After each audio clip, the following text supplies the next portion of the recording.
I was taking a group of people falconing up in Goshen, New York, up in the Hudson Valley. And I was supposed to meet them there at like maybe 8 or 9. I was driving up maybe, really early, like 7. And that woman in a van in front of me hit a bear and killed it, a young bear. So I pulled over and I picked up the bear and put him in the back of my van because I was going to skin the bear, and it was very good condition, and I was going to put the meat in my refrigerator. And you can do that in New York State. You can get a bear tag for a roadkill bear. And so then we went hawking, and I had the bear in my car.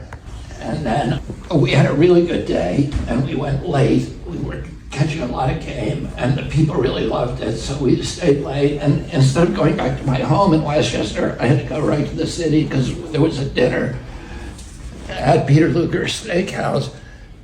And at the end of the dinner, it went late, and I realized I couldn't go home. I had to go to the airport. And the bear was in my car, and I didn't want to leave the bear in the car because that would have been bad. So then I thought, at that time, this was the little bit of the redneck in me. There'd been a series of bicycle accidents in New York. They had just put in the bike lanes, and saw a couple of people had gotten killed, and it was every day, and people had gotten badly injured. Every day it was in the press.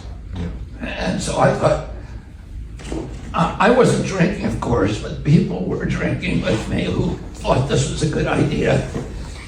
And I said, well, I had an old bike in my car that somebody had asked me to get rid of. I said, let's go put the bear in Central Park and we'll make it look like he got hit by a bike. It'll be funny for people. So everybody thought that's a great idea. So we went and did that, and we thought it would be amusing for whoever found it or something. The next day, it was like, it was on every television station. It was the front page of every paper, and I turned on the TV, and there was like a mile of yellow tape, and there were 20 cop cars. There were helicopters flying over it. And I was like, oh my God, what did I do? And then there was some people on TV in Tyvek suits with gloves on lifting up the bike, and they were saying they're going to take this up to Albany to get it fingerprinted. Uh-oh. And I was worried because my prints were all over that bike.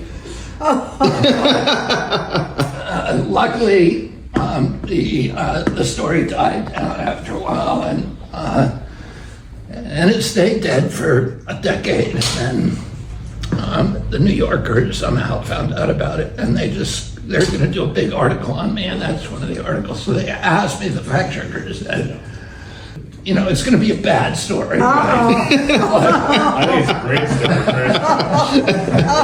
story.